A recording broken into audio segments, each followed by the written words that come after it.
ജീവിതത്തിൻ്റെ ഒരു ഘട്ടം കഴിയുമ്പോൾ ജീവിതത്തെ ഒന്ന് പുതുക്കി പണിതാലോ എന്ന് പലരും സ്വപ്നം കാണാറുണ്ട്. പക്ഷേ പലർക്കും സംശയമാണ്, ആ സ്വപ്നം യാഥാർത്ഥ്യമാണോ? ജീവിതത്തെ പുതുക്കി പണിയുക എന്നുള്ളത് യാഥാർത്ഥ്യമാണോ എന്നുള്ളത്. ശരിക്കും ജീവിതത്തെ പുതുക്കി പണിയാം എന്നുള്ളതാണ് എൻ്റെ അനുഭവം. അത് എങ്ങനെയാണെന്നല്ലേ, അതിനാണ് ഞാൻ ഈ പറയുന്ന കാര്യങ്ങൾ ഒന്ന് ശ്രദ്ധിച്ച് കേൾക്കുക. ജീവിതം നമ്മൾ മുമ്പോട്ട് പോകുമ്പോൾ ഒരുപാട് പ്രതിസന്ധി ഘട്ടങ്ങളിലൂടെ നമ്മൾ കടന്നു പോകും. അപ്പോഴൊക്കെ ജീവിതത്തിന് ഒരു മുരടിപ്പ് തോന്നാറുണ്ട്. ആ മുരടിപ്പ് തോന്നുമ്പോൾ നമ്മൾ നമ്മുടെ മനസ്സിനെ കൈവിടാതെ പിടിച്ചു നിർത്തിയാൽ നമുക്ക് ശിഷ്ടജീവിതത്തിലേക്ക് നന്നായി ജീവിതത്തെ പുതുക്കിപ്പണിയാൻ കഴിയും എന്നുള്ളത് ഉറപ്പാണ്. അതിന് ജീവിതശൈലിയിലാണ് നമ്മൾ മാറ്റം വരുത്തേണ്ടത്. നമ്മുടെ ജീവിതശൈലിയിൽ പല മാറ്റങ്ങൾ വരുത്തിയാൽ നമുക്ക് ജീവിതത്തെ പുതുക്കി പണിയാമെന്നുള്ളത് ഉറപ്പാണ്. സെൽ ആക്ടിവേഷൻ എന്ന് വേണമെങ്കിൽ ഇതിനെ പറയാം. ജീവിതത്തിൻ്റെ നമ്മുടെ ശരീരത്തിൻ്റെ മുഴുവൻ കോശങ്ങളെയും ഒന്ന് പുതുക്കി പണിയുന്ന രീതിയെക്കുറിച്ചും ഇതിന് പറഞ്ഞു വരുന്നുണ്ട്. അതിന് സെൽ ആക്ടിവേഷൻ രീതി എന്നൊക്കെ പറയുന്നുണ്ട്. അത് മോഡേൺ സയൻസ്. എന്നാൽ നമ്മുടെ നാടൻ ശൈലിയിൽ, നമ്മുടെ ജീവിതശൈലിയിൽ മാറ്റം വരുത്തുക എന്നുള്ളതാണ് അതിന് ഏറെ പ്രധാനമുള്ളത്. ഞാൻ ഇവിടെ ചെയ്തു കൂട്ടുന്ന രീതി എന്ന് പറഞ്ഞാൽ, നമുക്ക് നമ്മുടെ ജീവിതത്തിൽ ഒരു സമയവും പാഴാക്കാതെ നമുക്ക് എങ്ങനെ ജീവിതത്തിൽ ചെറിയ ചെറിയ അധ്വാനങ്ങളിലൂടെയും സന്തോഷങ്ങളിലൂടെയും അതുവഴി നമ്മുടെ ആഹാര നീഹാര നിദ്രകളെ കൃത്യമായി പാലിച്ചുകൊണ്ടും നമുക്ക് ജീവിതത്തെ പുതുക്കി പണിയാമെന്നുള്ളതാണ് ഞാൻ അവലംബിക്കുന്ന രീതി. നിങ്ങൾക്ക് ഇത് എത്രമാത്രം അവലംബിക്കാൻ കഴിയും അല്ലെങ്കിൽ ശീലിക്കാൻ കഴിയുമെന്നുള്ളത് നിങ്ങളുടെ ഓരോരുത്തരുടെയും മനസ്സിൻ്റെ കപ്പാസിറ്റിക്ക് അനുസരിച്ചായിരിക്കും.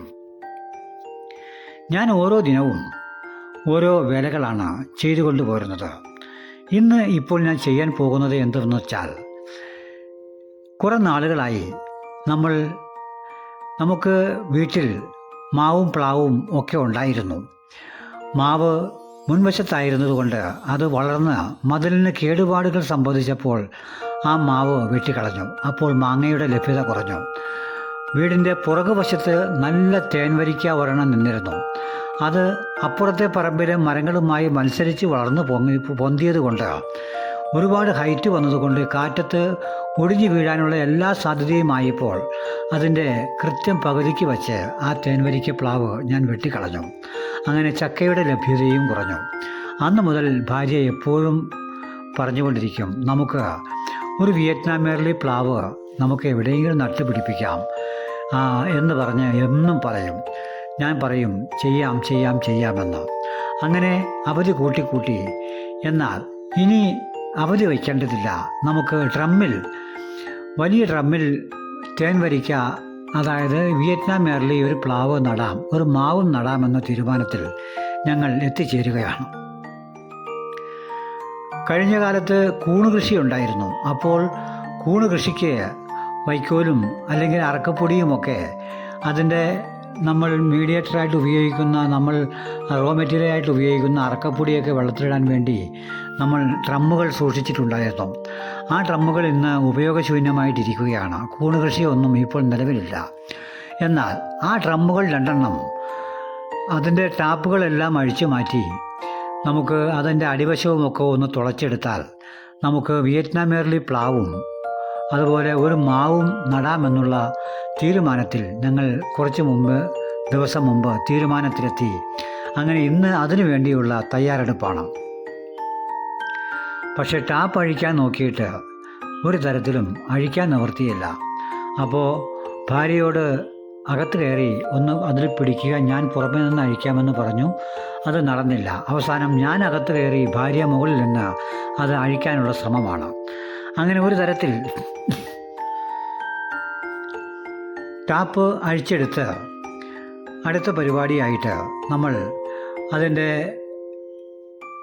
ഡ്രമ്മിൻ്റെ അടിവശം കട്ടർ കൊണ്ട് കട്ട് ചെയ്ത് 2 ഹോൾ ഇടാനുള്ള തീരുമാനമാണ്. നല്ല അധ്വാനമുള്ള പണിയാണ്. എന്നാലും നമുക്ക് എങ്ങനെയൊക്കെ നമ്മൾ അധ്വാനിച്ചാലും ഇല്ലെങ്കിലും നമുക്ക് നേരം പോക്കിന് ഒരു പരിപാടി വേണമല്ലോ. അപ്പോൾ വിയറ്റ്നാമേർലി പ്ലാവ് നിലത്ത് നടാൻ നമുക്ക് സ്ഥലമില്ല. മുൻവശത്താണെങ്കിൽ മുറ്റത്ത് കട്ട വിരിച്ചത് കൊണ്ട് അവിടെയും സ്ഥലമില്ല. പുറകുവശത്താണെങ്കിൽ ഒരല്പം സ്ഥലമുള്ളത് ആടും കോഴിയും ഒക്കെ വളർത്തുന്നത് കൊണ്ട് ആട് വരുമ്പോൾ അതൊന്നും നട്ടാൽ അതിനെ നിലനിർത്തില്ല. അപ്പോൾ ഒരു ഡ്രമ്മിലാണെങ്കിൽ നമുക്ക് മുൻവശത്ത് യഥേഷ്ടം അവന് വിഹരിക്കാൻ പാകത്തിന് വണ്ടി കയറാൻ ബാക്കിയുള്ള സ്ഥലം ഒഴിവാക്കിയിട്ട് കഴിഞ്ഞാൽ എവിടെയെങ്കിലും വച്ച് മുൻവശത്ത് തന്നെ ഈ പ്ലാവും മാവും നടാമെന്നുള്ള തീരുമാനത്തിലാണ് ഞാനും ഭാര്യയും. അങ്ങനെ ഞങ്ങൾ ഡ്രമ്മിൻ്റെ ടാപ്പെല്ലാം ഊരിയെടുത്ത് കട്ടർ കൊണ്ട് അതിന് 2 ഹോളൊക്കെ ഇട്ട് അതിനകത്ത് മണ്ണും അതുപോലെ ഇഷ്ടികയുടെയും ഓടിൻ്റെയും ഒക്കെ കഷ്ണങ്ങളൊക്കെ നിറച്ച് അതിനകത്ത് പാകത്തിന് മറ്റേ കരിയില കമ്പോസ്റ്റും മറ്റ് ഒക്കെ നിറച്ച് എടുക്കണമല്ലോ. പെട്ടെന്നൊന്നും ഇന്ന് തന്നെ നടാനൊന്നും നമുക്ക് കഴിയില്ല. കാരണം ഇതിനകത്ത് കുറേ പണികളുണ്ട്.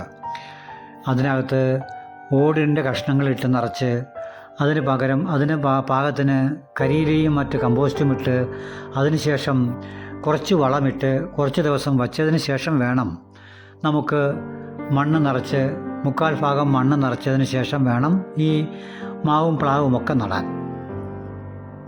അങ്ങനെ പകുതി പണികൾ ഇന്ന് ചെയ്തു വയ്ക്കാമെന്നുള്ള ദൃഢനിശ്ചയത്തിൽ ഞാനും പങ്കാളിയും അങ്ങനെ ഡ്രമ്മിൻ്റെ ടാപ്പെല്ലാം മൂരി കട്ടർ കൊണ്ട് ഹോളൊക്കെ ഇട്ട് 2 ഡ്രമ്മും വളരെ കൃത്യമാക്കി പണി ചെയ്ത് എടുക്കുകയാണ്. ഓരോ ദിനവും ഞങ്ങൾ ഓരോ വേലകളാണ് ചെയ്തു പോകുന്നത്. ഭാര്യ പഠിക്കാൻ പോകുന്നത് കൊണ്ട് അവധി ദിവസങ്ങളിൽ മാത്രമാണ് ഭാര്യയുടെ സഹായം എനിക്ക് കിട്ടുന്നത്. ഭാര്യ വീട്ടിലുള്ളപ്പോൾ എന്നെ സംബന്ധിച്ച് അത്യുത്സാഹമാണ്. കാരണം എനിക്ക് എല്ലാ കാര്യങ്ങൾക്കും ആത്മധൈര്യം തരുന്നതും പ്രോത്സാഹനം തരുന്നതും പുതിയ പ്ലാനുകളൊക്കെ പറഞ്ഞു തരുന്നതും എൻ്റെ പങ്കാളിയാണ്. അത് ഞാൻ കഴിഞ്ഞ വീഡിയോയിൽ പറയുകയുണ്ടായി. അതുകൊണ്ട് തന്നെ ഭാര്യ വീട്ടിലുള്ളപ്പോഴാണ് എനിക്ക് ജീവിതത്തിൽ ഏറ്റവും കൂടുതൽ സന്തോഷവും ലഭ്യമാകുന്നത്. ഡ്രമ്മൊക്കെ തുളച്ച് കഴിഞ്ഞപ്പോൾ 2 ബക്കറ്റിൻ്റെ അടിവശം കൂടി തുടച്ച് വെച്ച് കഴിഞ്ഞാൽ 2 ചുരക്കയും 2 ചോട് കുമ്പളങ്ങ തൈയും ഞാൻ ചെറിയ ചട്ടിയിൽ നട്ടു വച്ചിട്ടുണ്ട്. മത്തത്തൈ നട്ടതിൻ്റെ വിശേഷങ്ങളൊക്കെ ഇതിക്ക് മുമ്പത്തെ വീഡിയോയിൽ ഞാൻ പറഞ്ഞിട്ടുണ്ട്. മത്ത വാർക്കപ്പുറത്തേക്ക് തണ്ട് നീട്ടി വളർന്നു കഴിഞ്ഞു. അപ്പോൾ ഈ 2 ബക്കറ്റിൽ 2 കുമ്പളത്തൈയും 2 ചുരക്കത്തൈയും നടാനുള്ള ശ്രമമാണ്. എന്തായാലും കട്ടറൊക്കെ എടുത്ത് ഡ്രമ്മ് തുളച്ചപ്പോൾ ബക്കറ്റും കൂടി തുളച്ച് വച്ചാൽ അടുത്ത ദിവസങ്ങളിൽ ആ തൈകളെയും പറിച്ച് നടാൻ വേണ്ടി നമുക്ക് കഴിയും. അങ്ങനെ തുളയ്ക്കാനുള്ളതെല്ലാം കട്ടർ ഓണാക്കി കഴിഞ്ഞപ്പോൾ തുളച്ച് വയ്ക്കുകയാണ് ചെയ്യുന്നത്. അങ്ങനെ ഡ്രമ്മ് തുളച്ചെല്ലാം കഴിഞ്ഞ് ഇനി അതിൻ്റെ വയറും സാധനങ്ങളും എല്ലാം എടുത്ത് വച്ച് കഴിഞ്ഞാൽ ഈ ഡ്രമ്മ് ചുമന്ന് മുൻവശത്തേക്ക് കൊണ്ടുപോകണം. ഒന്നാമത് നല്ല വെയിലാണ്. തന്നെയുമല്ല പണ്ടത്തെ പോലെ ഒന്നും ഡ്രമ്മൊക്കെ തോളെടുത്ത് ചുമക്കാൻ ഒറ്റയ്ക്കൊന്നും അങ്ങോട്ട് പറ്റുന്നില്ല. പങ്കാളി സഹായിക്കാമെന്ന് പറഞ്ഞതുകൊണ്ട് 2 പേരും കൂടി പിടിച്ചുകൊണ്ട് മുൻവശത്തേക്ക് കൊണ്ടുപോവുകയാണ്. ഭാര്യ ഉള്ളതുകൊണ്ട് എല്ലാത്തിനും ഒരു ഉത്സാഹവും പ്രത്യേകിച്ചുണ്ട്. അങ്ങനെ ഒരു കൈ പിടിക്കാൻ എല്ലാ കാര്യത്തിനും ഭാര്യ മുൻപന്തിയിലുണ്ട്. സാമ്പത്തികമായാലും ശാരീരികമായാലും മറ്റുള്ള എന്ത് അധ്വാനമാണെങ്കിലും ഒരു തല പിടിക്കാൻ എൻ്റെ ഭാര്യ തയ്യാറാണ്. അതാണ് എനിക്ക് ഏറെ ആശ്വാസകരം. അതുകൊണ്ട് തന്നെ എല്ലാ വർക്കുകൾക്കും ഒരു ഉത്തേജനം ഭാര്യ വഴി എനിക്ക് കിട്ടുന്നുണ്ട്. 2 ഡ്രമ്മും അങ്ങനെ മുൻവശത്തേക്ക് ഞങ്ങൾ ചുമന്നു കൊണ്ടുപോവുകയാണ്. ഈ കാണുന്ന ചെടികളും കാര്യങ്ങളുമൊക്കെ 2 മാസത്തിലേറെയായി ഞങ്ങളുടെ ശ്രമപരമായി പിടിപ്പിച്ചുകൊണ്ടിരുന്ന സംഗതികളാണ്. വീടിൻ്റെ ചുറ്റുവട്ടത്തുമൊക്കെ ചെടികളൊക്കെ തഴച്ച് വളർന്നുകൊണ്ടിരിക്കുകയാണ്. ഓരോ ദിനവും 2, 3, 5, 10 ചെടികളൊക്കെ നടുമ്പോൾ അതങ്ങനെ പെരുകുകയാണ്. എല്ലാം പച്ച പിടിച്ച് തുടങ്ങി. 2 മാസം മുമ്പുണ്ടായിരുന്ന വീടിൻ്റെ അന്തരീക്ഷമല്ല ഇന്നത്തെ എൻ്റെ വീടിൻ്റെ ചുറ്റുവട്ടങ്ങൾ. എല്ലായിടത്തും ചെടിയും അതുപോലെ കോഴിയും താറാവുകളുമൊക്കെ വന്നതുകൊണ്ട് വീടും പരിസരവും ഒരു വല്ലാത്ത അലങ്കാരങ്ങൾ കൊണ്ടും വല്ലാത്ത ഒരു സന്തോഷവും പ്രതിദാനം ചെയ്യുന്ന തരത്തിലേക്ക് എത്തിച്ചേർന്നിട്ടുണ്ട്. ഇനിയും ഓരോ ദിവസവും പുതിയ കാഴ്ചപ്പാടിലൂടെ എന്തൊക്കെ ചെയ്യാൻ കഴിയും എന്നുള്ള ചിന്തകളിലാണ് ഞങ്ങൾ ഓരോ ദിവസവും ചുറ്റുവട്ടത്തിലൂടെ ഒന്നും നടക്കുമ്പോൾ ഇനി എന്ത് ചെയ്യാൻ കഴിയും, അവിടെ എന്ത് ചെയ്യാൻ കഴിയും, ഇവിടെ എന്ത് ചെയ്യാൻ കഴിയുമെന്നൊക്കെ ഞങ്ങൾ പ്ലാൻ ചെയ്തുകൊണ്ടേയിരിക്കും. അതിനനുസരിച്ച് ഓരോ കാര്യങ്ങൾ അടുത്ത ദിവസങ്ങളിലായി ഞങ്ങൾ ചെയ്തുകൊണ്ടിരിക്കുകയാണ്. ഇനി കുറച്ച് കിളികളെ കൂടി വാങ്ങണം, അതുപോലെ തേനീച്ചകളെ മൾട്ടിപ്ലൈ ചെയ്യണം, അതുപോലെ അത്യാവശ്യം വീട്ടിലെ ആവശ്യത്തിനുള്ള കൂണുണ്ടാക്കണം എന്ന് വേണ്ട ഇങ്ങനെ ഓരോരോ കാര്യങ്ങൾ നമുക്ക് ഇഷ്ടം പോലെ ചെയ്യാനുണ്ട്. അതുപോലെ കുരുമുളക് പ്ലാസ്റ്റിക് പൈപ്പിൽ, അത് PVC പൈപ്പിൽ കുരുമുളക് കയറ്റി വിടണം, അതൊരു 6-7 പില്ലർ ഉണ്ടാക്കണം. ഇങ്ങനെയുള്ള ഒരുപാട് കാര്യങ്ങൾ നമ്മുടെ മനസ്സിൽ ഐഡിയ ഉണ്ട്. അതുപോലെ വാർക്കയുടെ മുകളിൽ മട്ടുപ്പാവ് കൃഷിയിലേക്ക് ഞങ്ങൾ ഇടയ്ക്ക് ഒന്ന് തിരിഞ്ഞിട്ടുണ്ട്. അതിന് വേണ്ടിയിട്ടുള്ള ആംഗ്ലെയറുകളും അതുപോലെ സ്റ്റാൻഡുകളും ഉണ്ടാക്കണം. അതുപോലെ ആംഗ്ലെയർ പന്തൽ ഉണ്ടാക്കണം. ഇങ്ങനെ ഒത്തിരി പ്ലാനുകൾ നമ്മൾ പ്ലാൻ ചെയ്തിട്ടുണ്ട്. അതിനൊക്കെ ചെറിയ ചെറിയ പൈസ മുടക്കവുമുണ്ട്. എന്നാൽ വലിയ പൈസ മുടക്കി ചെയ്യാനുള്ള വരുമാനമൊന്നും ഇപ്പോൾ പെൻഷൻ ആയതുകൊണ്ട് ഇല്ല. അതുകൊണ്ട് വരുമാനത്തിനനുസരിച്ചാണ് ഞങ്ങൾ ചെലവ് ചെയ്യാൻ ഉദ്ദേശിക്കുന്നത്. യൂട്യൂബ് ചാനൽ നന്നായി വളരുന്നുണ്ട്. യൂട്യൂബിൽ നിന്നൊക്കെ വരുമാനം കിട്ടിക്കഴിഞ്ഞാൽ അതും ഒരു ഏണിംഗ് ആയി മാറും. അങ്ങനെ ഡ്രമ്മെല്ലാം കൊണ്ടുവച്ച് ഇഷ്ടികയുടെ അല്ലാത്ത ഓടിൻ്റെ കഷ്ണങ്ങൾ തല്ലിപ്പൊട്ടിച്ച് അതൊരു ബക്കറ്റിൽ ചുമന്നുകൊണ്ട് പോവുകയാണ്. ഒരു ബക്കറ്റ് എടുത്തുകൊണ്ട് പോയപ്പോഴേക്കും നല്ല വെയിറ്റുണ്ട്. അപ്പോൾ ഭാര്യ പറഞ്ഞു ഞാനും സഹായിക്കാമെന്ന് പറഞ്ഞ് ഭാര്യയും കൂടി അടുത്ത ബക്കറ്റ് ചുമക്കാൻ എന്നെ സഹായിക്കാൻ എത്തിക്കൂടിയിരുന്നു. അങ്ങനെ ഓരോ ഡ്രമ്മിൽ അവിടേക്ക് എത്തിച്ച ഓടിൻ്റെ കഷ്ണങ്ങൾ അടിവശം മുഴുവനായിട്ട് പാകുകയാണ്. നമ്മൾ എന്ത് ചെടികൾ നടുമ്പോഴും അതിൽ ഓടിൻ്റെയോ ഇഷ്ടികയുടെയോ കഷ്ണങ്ങൾ അടിയിൽ നിരത്തി കൊടുത്താൽ അതിനുശേഷം അതിൻ്റെ മുകളിൽ അല്പം കമ്പോസ്റ്റും ഒക്കെ ഇട്ട് കൊടുത്താൽ ചെടികൾ നടുമ്പോൾ എത്ര മഴയാണെങ്കിലും വെള്ളം അമിതമായി ചെടി ചട്ടിയിലോ ഡ്രമ്മിലോ കെട്ടിക്കിടക്കില്ല. അവ ശരിക്കും വാർന്നു പോയിക്കൊണ്ടിരുന്നോളും. അതിനു വേണ്ടിയിട്ടാണ് ഈ ഓടും കഷ്ണങ്ങൾ ഇടുന്നത്. അല്ലെങ്കിൽ അടിയിൽ ഏത് ചെടിയുടേതാണെങ്കിലും വേരുകൾ ചുറ്റിപ്പടർന്ന് ഹോളെല്ലാം അടഞ്ഞു പോകും. അപ്പോൾ വെള്ളം പുറത്തേക്ക് വാൽന്നു പോകുകയില്ല. അപ്പോൾ അങ്ങനെ ഓടിൻ്റെ കഷ്ണമൊക്കെ രണ്ടാമതും അടുത്ത ഡ്രമ്മിലേക്ക് തല്ലിപ്പൊട്ടിച്ച് നിറച്ചുകൊണ്ട് ഭാര്യയും കൂടി സഹകരിച്ച് മുൻവശത്തേക്ക് ചുവന്നുകൊണ്ട് പോവുകയാണ്. ഭാര്യ പറയുകയാണ് നിങ്ങളെ അത്രയും വെയിറ്റ് എടുക്കാൻ എനിക്ക് കഴിയില്ല, അതുകൊണ്ട് എൻ്റെ കൈക്ക് നല്ല വേദനയുണ്ട് എന്ന് പറഞ്ഞു. ഞാൻ പറഞ്ഞു എന്നാൽ പകുതി ഇടരെ കൊണ്ടുവന്നാൽ മതി, ബാക്കി ഞാൻ കൊണ്ടുപോയിക്കോളാം എന്നൊക്കെ പറഞ്ഞ് അങ്ങനെ അതും കൊണ്ടുപോയി വച്ച് അടുത്ത ഡ്രമ്മിൽ നിറച്ച് പരിപാടികൾ അങ്ങനെ മുമ്പോട്ട് നീങ്ങുകയാണ്. ഇനി അടുത്ത സ്റ്റെപ്പ് എന്ന് പറഞ്ഞാൽ കുറച്ച് കരിയില വാരി കൊണ്ടുവന്ന് ഇടണം.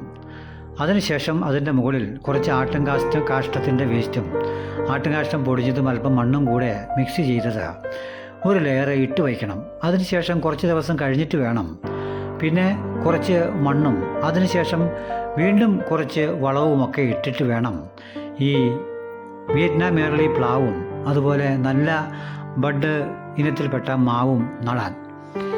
അത് നമ്മുടെ മൂവാറ്റുപുഴ സ്റ്റേഡിയം ഗ്രൗണ്ടിലുള്ള തങ്കച്ചൻ്റെ ഡാനിഷ് ഗാർഡനിൽ ഞാൻ പറഞ്ഞു വച്ചിട്ടുണ്ട്. അത് അടുത്ത ദിവസങ്ങളിൽ പോയി എടുത്തുകൊണ്ട് വരണം. അങ്ങനെ ഇന്നത്തെ പണികളെന്ന് പറഞ്ഞാൽ ഇത് ഒന്ന് ഒരുക്കി വയ്ക്കുക എന്നുള്ളതാണ്. ഇത് ഡ്രമ്മ് ഫ്രണ്ട് വശത്തിൽ വച്ച് കഴിഞ്ഞപ്പോൾ പല ആശയക്കുഴപ്പങ്ങളും ഞങ്ങളിൽ ജനിച്ചിട്ടുണ്ട്.